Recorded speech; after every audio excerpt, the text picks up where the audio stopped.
The 90s was filled with incredibly talented and well-coached championship-level NBA teams. Teams with one or even two superstar Hall of Fame players and an amazing supporting cast, as well as being managed by Hall of Fame coaches. All of these teams had got so close to the championship mountaintop, they could smell it.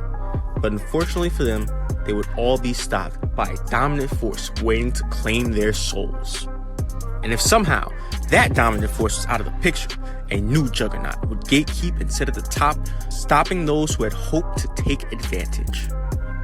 Let's look at one of those 90s teams who just couldn't reach the crown even after stepping foot in the throne room. A team down in Phoenix, Arizona, who had a former Suns player turned head coach, with all-star co-stars and a superstar leading the charge. Obviously, I'm talking about the 90s Phoenix Suns, led by Charles Barkley, which became one of the greatest teams of all time to never win a championship. The Phoenix Suns of the 90s had an elite team. They were coached by Hall of Famer Paul Westphal, who happened to play for the Suns and even helped lead them to their first NBA Finals in 1976. After being an assistant coach for the team for 4 years, it was his time to teach his experiences to the players and his strategy in 1992. The players on the team consisted of two all-star level talents in scoring playmaking point guard Kevin Johnson, KJ, and sharpshooter two-way player Thunder Dan Majerle, as well as a star-turned role player Tom Chambers. This group with the team's top scorer Jeff Hornacek won 53 games the year prior, but would lose to the Western Conference champions Portland Trail Blazers in the second round. This team had great talent, but needed to fill that one missing piece of the puzzle if they wanted to compete for a championship. So, in the summer of 1992, the Suns traded Jeff Hornacek, Tim Perry, and Andrew Lang for the Philadelphia 76ers superstar, the round mound of rebound himself, Charles Barkley. They would also sign former Celtic and three-point specialist Danny Ainge. Now, with a new coach, pieces in play, excitement from the passionate fan base in Arizona, and a superstar to lead them, the Phoenix Suns were ready to make a championship run. And that's exactly what they did.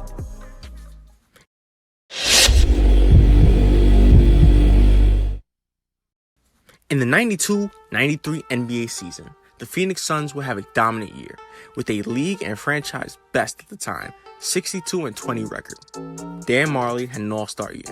The Suns had 6 guys finish in double digits in points, with the improved production from Cedric Ceballos, as well as a great scoring and overall production from second-round draft pick in 91, Richard Dumas, who was suspended for substance abuse a year prior. The superstar of the team, Charles Barkley, would be crowned league MVP later in the playoffs, averaging 25 points, 12 rebounds, and 5 assists, to the disdain of a player in Chicago. But we'll revisit that later on. Anyway, Sir Charles was a monster, doing it all while being efficient, shooting 52% from the field. With the yet-to-be-crowned MVP and best record in franchise history, they were ready for the playoffs. In the first round, the number 1 seed Phoenix Suns would do battle against the 8th seed Los Angeles Lakers, who was without a star due to Magic Johnson's HIV diagnosis and James Worthy's age. But despite that, a surprising scene of events would occur, as the Lakers would win both games in Phoenix, being 1 win away from being the first team to eliminate the number 1 seed, as the first round back then was a best of 5. Even with their backs against the wall and a chance at being a laughingstock, the Suns stayed true to their core and pulled an amazing comeback off with the help of rookie Oliver Miller, winning 3 straight, including in overtime in Game 5 with a 17-point, 14-rebound, 7-block performance from Miller to beat the Lakers and advance to the semifinals. In the semifinals, the Suns will have a tough matchup going up against superstar center David Robinson and the San Antonio Spurs. The Suns was able to take Game 1 thanks to KJ and Richard Dumas. In Game 2, Barkley would dominate the Spurs on both sides of the ball, putting up 35 points, 10 rebounds, 3 blocks, and 7 steals. The Spurs, however, would come back with a vengeance, winning both games on their home turf with a 36-point, 16-rebound performance from the Admiral in Game 4 to tie the series. In a must-win Game 5 in Phoenix, Barkley started off struggling, but the eventual MVP would pull through with a 28-point second half to finish with 36 and 12 to give the Suns a 3-2 lead heading into the closeout game in San Antonio. Now, this Game 6 Western Conference semifinals would go down in history. This game will come down to the final seconds. Due to a loose ball foul by Barkley on Robinson, the Spurs were able to tie the game with 11 seconds to go. With the game on the line and in danger of overtime in Game 7, the ball was in the soon-to-be league MVP hands. Sir Charles Barkley then proceeded to show why he was the league MVP. Barkley. It's his game to win, or we go to overtime. Barkley, 20-footer, yes! Charles Barkley with an MVP jump shot. Barkley hits the iconic game-winning shot right over David Robinson to send the Suns to the Western Conference Finals. This series for the Suns featured an even tougher matchup for them, as they were squaring off against star power forward Shawn Kemp, scoring machine Ricky Pierce, a young Gary Payton, and the Seattle SuperSonics.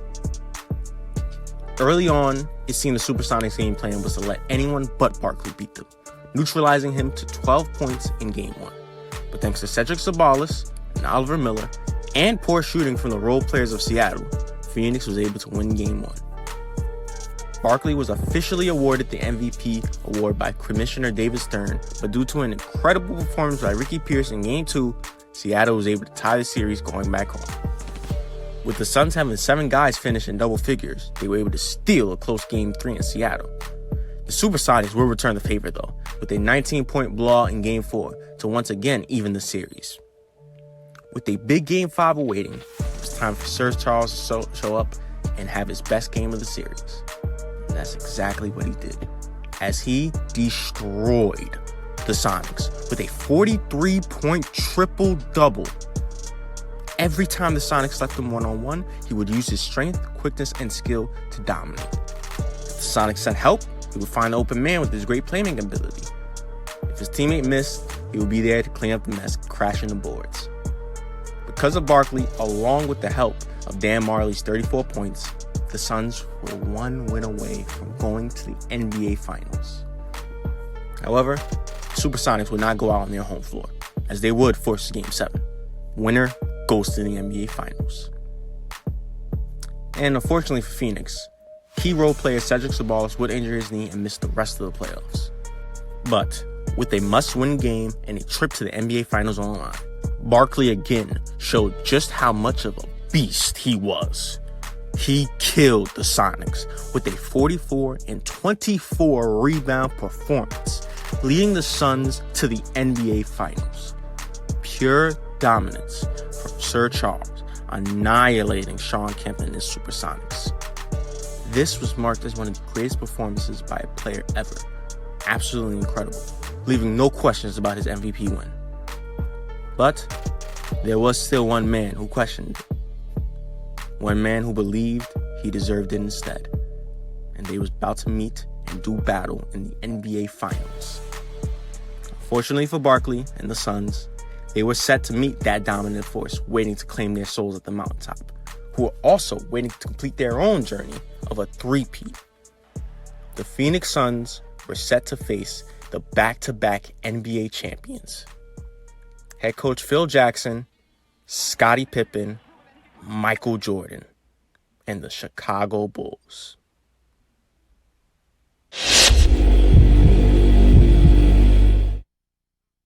Game 1 of the finals in Phoenix proved too tough for the Suns, as they found themselves down by 20 early. Even though they came back and made the game competitive, the Bulls' ball movement and the duo of MJ and Scottie were too much for them, as Chicago took Game 1. Game 2, Phoenix came out a little more disciplined, but the Bulls still were the ones with the lead. However, an epic duel would take place between the two best. MVP Charles Barkley and runner-up MVP, former MVP as well, Michael Jordan.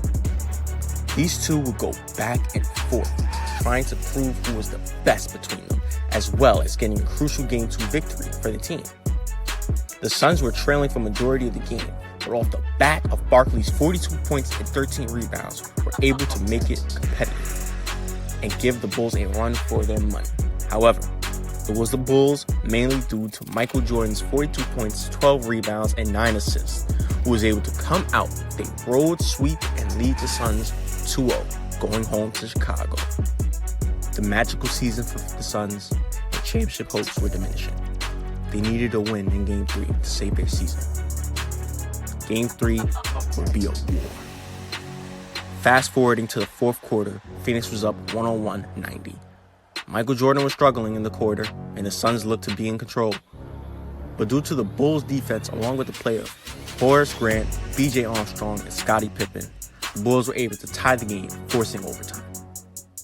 This was not the only overtime, as the game would extend to 3 overtime periods, tied with the 1976 Suns versus Celtics for the most in an NBA Finals.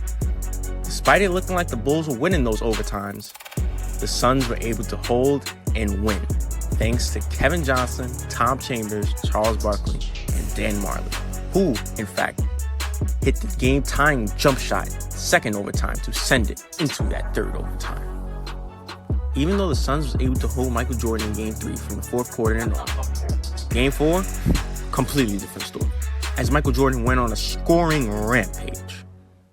Even with MJ on fire, the Suns were in the game late, but a sloppy inbound play and an and one by Mike sealed the deal for the Bulls. MJ finished with 55 points, and the Suns were one loss away from their incredible season ending. The Suns being down 3-1, they were still determined to come back and win. Game 5, Phoenix came out swinging. They wasn't going down this game. And despite the Bulls' attempts, the Suns were able to pick up a much-needed Game 5 victory, thanks to KJ's and Dumas' 25 points each. With the final games being played in Phoenix, and with some momentum, the Suns felt it was possible to win this series and dethrone the almighty Chicago Bulls. It was an extremely competitive game, but just like most of the games this series, the Bulls were leading for majority of the game until the Suns were able to take the lead in the fourth. Their defense was suffocating, holding the Bulls to 9 points in the fourth quarter with under 20 seconds to go. The Suns had the lead, 98-96, with 14 seconds to go, but the Bulls had the ball. Phoenix didn't want the ball anywhere near Jordan's hands, and they accomplished that goal. However, an unlikely hero for Chicago would rise and break the hearts of this Suns team and fan base for years. Roll the tape. To BJ, back to Michael. They want Michael to get a full head of steam, try to keep him in the middle of the floor. Michael, 11 seconds. Across the timeline it comes, goes to Pippen. Pippen breaks inside. Well, Pippen got the shot. They go to Grant. To Paxson. Paxson going for the win. Here's Paxson for 3. Paxson. Yeah! Yeah! Hits the 3. Yes! The Bulls take a 1-point lead. And the drought is done. John Paxson nails a 3. That's the first score by anybody other than Michael Jordan in the entire fourth quarter. What? Do you believe this? Do you believe this? If they are a team of... The Suns would have a chance to win, but a block by Horace Grant or KJ would end their amazing season, as the Bulls beat the Suns in 6 games, completing their dynasty and ending Phoenix's championship hopes. John Paxson, the hero for Chicago, an enemy to Phoenix. The Suns lost with a game-winning shot, not by Michael Jordan, not from Scottie Pippen, but from role player John Paxson. An absolute crushing loss for Phoenix, as if Paxson missed, the Suns would have had all the momentum heading to a Game 7, and who knows what could have happened. But now, all history shows is the Bulls 4-2 win over the Suns in the 93 NBA Finals. That was arguably the best chance for the 90s Phoenix Suns to win a championship. I say arguably because they were still contenders for the next few years. It wasn't looking too great before the 93-94 season, however, because the Suns would lose Tom Chambers to Utah, and key young player Richard Dumas would be suspended again for drug use. Phoenix still had good enough talent to go back to the finals, though, as they signed longtime Laker and two-way player AC Green. Barkley would be injured during the season and miss 17 straight games, but the Suns would still finish third in the Western Conference with 56 wins. Barkley, despite the injury, will remain the superstar of the team, still putting up All-NBA numbers. Kevin Johnson will be named an All-Star. Oliver Miller improved his production all around, and Cedric Ceballos would step up into a bigger role, especially when Barkley went down with injury. With Michael Jordan retiring before the season started to pursue baseball, and the Bulls now being seen as a little more beatable compared to their previous years, it was anyone's chance to become new champions of the NBA heading into the playoffs. And with the Suns just making the finals and still having an elite roster, they were looking to redeem themselves of that finals loss. However, that new juggernaut was ready to take that temporary place at the top and stop anyone they came across. The Suns would face the Golden State Warriors in the first round, who had Chris Mellon, Latrell Sprewell, and Chris Webber. They would sweep the Warriors in 3 games, despite each game being competitive. KJ and Sir Charles dominated the series, and Barkley closed out Game 3 with a 56-14 rebound performance. With momentum and the stars showing up, the Suns were ready for another attempt at a championship run. However, they would meet the new juggernaut, the Houston Rockets, led by Defensive Player of the Year and eventual MVP that year, Hakeem the Dream Olajuwon. Even with the Rockets being up double digits, the Suns were able to come back and pull off an upset win in Game 1 in Houston. In fact, the Rockets were up big again in Game 2, and yet thanks to the big three of Phoenix being Barkley, KJ, and Marley, the Suns pulled off another comeback and were up 2-0 heading back to Phoenix. You would think that the Suns now have the series in the bag, right? Winning both road games, pulling off amazing comebacks? No. Because Houston would come back with a big game from Vernon Maxwell in Game 3 and a stellar performance from the Rockets squad in Game 4 to win both games in Phoenix. And this was despite KJ putting up 38 points in each game. The Rockets even won Game 5 in Houston. So, after being up 2-0, the Suns are now one loss away from going home officially. You see, even though the Rockets only had one superstar in Olajuwon, they had great role players in Otis Thorpe, Robert Orr, Vernon Mad Max Maxwell, rookie Sam Cassell, and as you probably hear him talking about it every Thursday, Kenny the Jet Smith. If you doubled Hakeem, he would kick it out to the teammates around him. And if you didn't, he'd kill you with lateral removal. Olajuwon would do some shit like take his mouthpiece out and say, I'm hitting him with lateral movement. He can't do anything. You're like, how do I even respond to that? With the help of another key performance from KJ and a Mad Max ejection, the Suns won Game 6 to tie the series and force Game 7 in Houston. In the pivotal Game 7, the yet-to-be-announced league MVP destroyed the Suns with a 37-point, 17-rebound display of pure domination.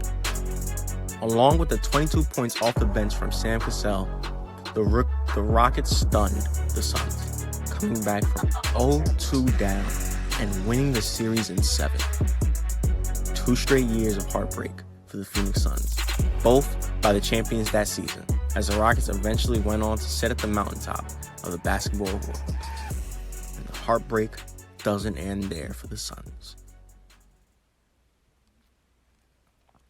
In the 94-95 season, the Suns would still be a championship contending team. Despite losing Oliver Miller to the Pistons and Ceballos to the Lakers, they drafted Wesley Person, who became a nice role player for them, signed veteran big man Wayman Tisdale, who turned into a good fit coming off the bench, and signed all-star Danny Manning, who was very productive for them, up until he tore his ACL in the middle of the season. Even with the injury to Manning, the Suns finished with 59 wins, second best record in the conference. Marley was an all-star again, and Barkley was still the superstar they needed. They had one final championship run in them. But once again, they would meet the juggernaut that left them heartbroken the year before. The first round was a breeze for them, though, as they took care of Clifford Robinson and Rod Strickland's Portland Trailblazers in a sweep. Barkley closed the series out with a 47-point, 12-rebound performance. And now, we're back to the same scenario as just 1 year ago. Barkley dominates, closing out the series in a sweep, now going into the semifinals against the Houston Rockets. This time, though, the Rockets are reigning champions and have all-star Clyde Drexler instead of Otis Thorpe. But the Suns now have home court. Unlike the previous 2 seasons, the Suns wanted to take advantage of their home court. And that's exactly what they did, as they won both games on their home floor in convincing fashion, beating the Rockets by more than 20 in both games. Again, the Suns found themselves up 2-0 against the Dream and his Rockets. Just like the year before, Rockets came out in Game 3 firing, winning by 33. But unlike the year prior, the Suns would come back and win Game 4 off of the back of Kevin Johnson's 43 points. The Suns were now on the cusp of getting their revenge, as they were 1 win away from eliminating the defending champions and advancing to the Western Conference Finals. You would think now, learning their lesson from last season and being up 3-1 this year, they would close out this series this time around, right? With Game 5 being in Phoenix, the Suns wanted to end the series on their home floor and not have to go back to Houston. This sparked an extremely competitive game which the Rockets were ready for. With the teams going at it, the Suns found themselves up 2 late in the fourth, with Barkley on the free throw line. Barkley at this time was struggling, playing with injury, which took away his quickness. He would miss free throws, which allowed the Dream to tie the game at 92. The Suns had a chance to win it with Wesley Pearson, who had a good look at a 3, but was just off the mark. With Barkley struggling and the Rockets carrying momentum from the fourth, the Rockets will win Game 5 in overtime, saving their season. Now, with all the momentum going their way heading into Houston for Game 6, the Rockets were able to win and force Game 7 in Phoenix. Here we go again.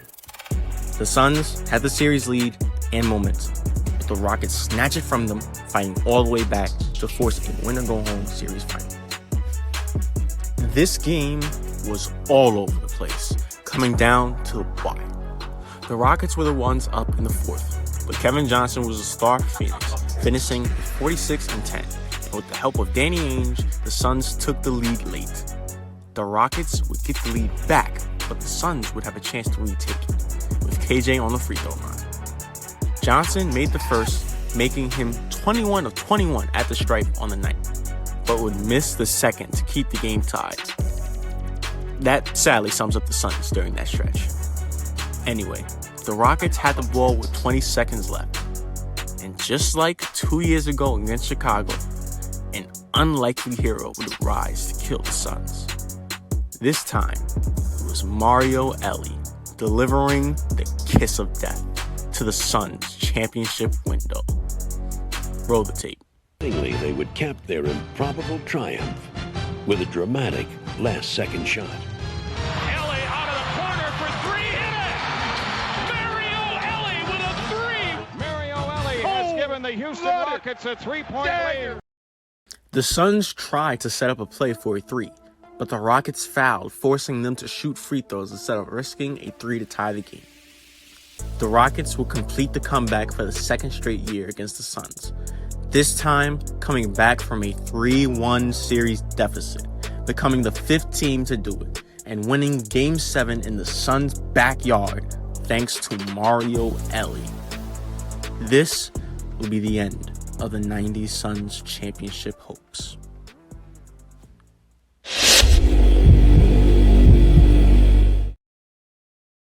The following season, the Suns started off rough due to injuries.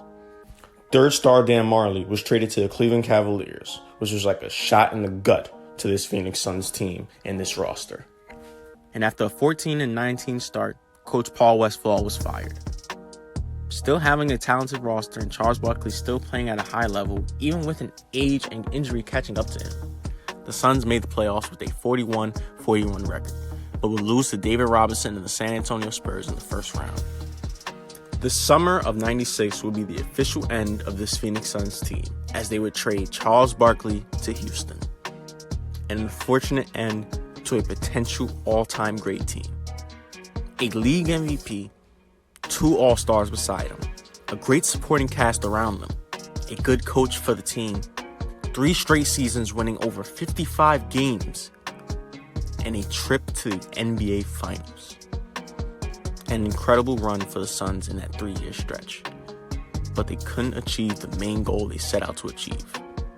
With some unlikely scene of events, injuries, and not closing out games, 3 straight gut-punching losses, losing to the 2 dominant forces and juggernauts of the 90s, something that multiple teams of that era could relate to.